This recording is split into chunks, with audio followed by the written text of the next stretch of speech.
I didn't know what was wrong with me. I really thought I was like losing my mind. I would wake up in the morning and my first thought in the morning would be like, okay, when am I allowed to eat today? What am I going to be allowed to eat today?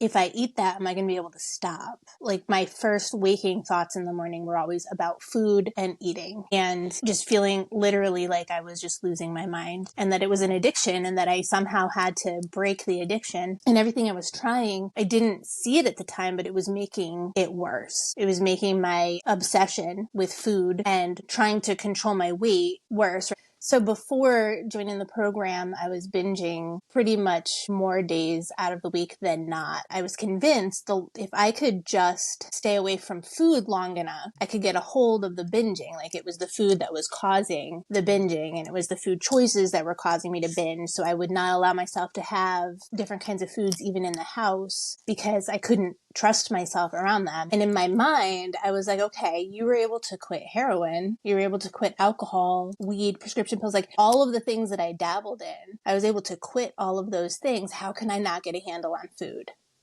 Food is not something you can completely abstain from, no matter how hard you try. I thought I was going crazy. Physically, I felt sick all the time. And then I looked at my kid and I'm like, what am I doing to him? Because he sees this behavior and he sees it as normal. I would avoid social situations if there was going to be food. I honestly had just started to convince myself there was nothing more I could do, that this was just going to be my life.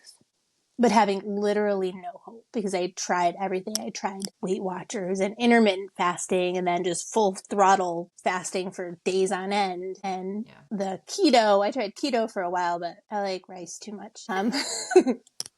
I couldn't do it. MyFitnessPal was another one that I did. Calorie counting, clean eating. I was on Instagram just scrolling, trying to not think about life. And this reel from Nourished and Free came up on my feed and I was like, huh, that sounds just like me. So I started talking to you. I was a little skeptical. I'm like, well, how is this going to work? And here I am 5 months later, binge free.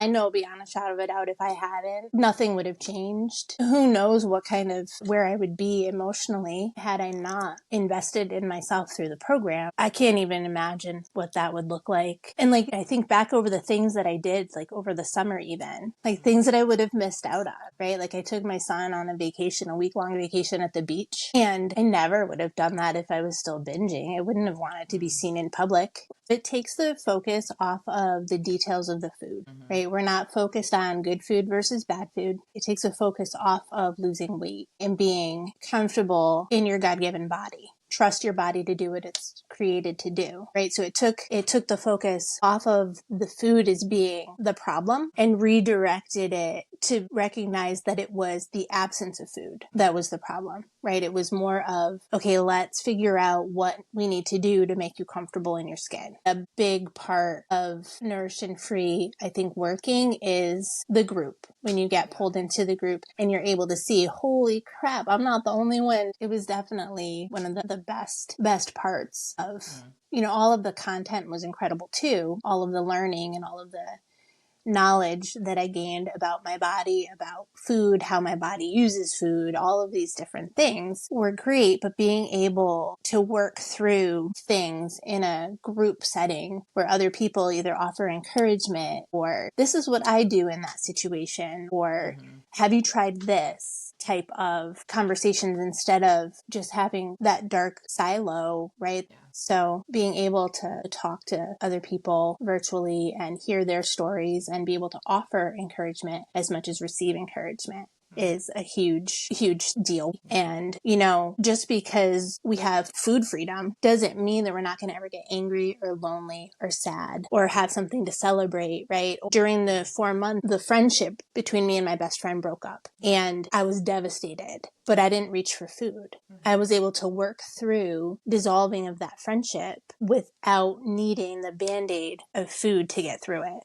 It was huge because in the past I would have dove right into like ice cream, cookies, but I was able to get through that and get to the other side because of the group and because of the program. I mean, I have tools now, I'm more prepared. If you're able, just give it a shot. And honestly, if you're on the edge and you're miserable like I was, where you think you're losing your mind because you just can't seem to quit food, food's not the problem. Find a way to make it work and do the program. because I don't know, it's honestly, I think it's a God-given gift to society that you're offering to women that are struggling with binging and just food issues in general. The first thing I thought of when I woke up this morning was not, when can I eat? It was, oh my gosh, my dog is so warm in the bed next to me. I don't want to get up.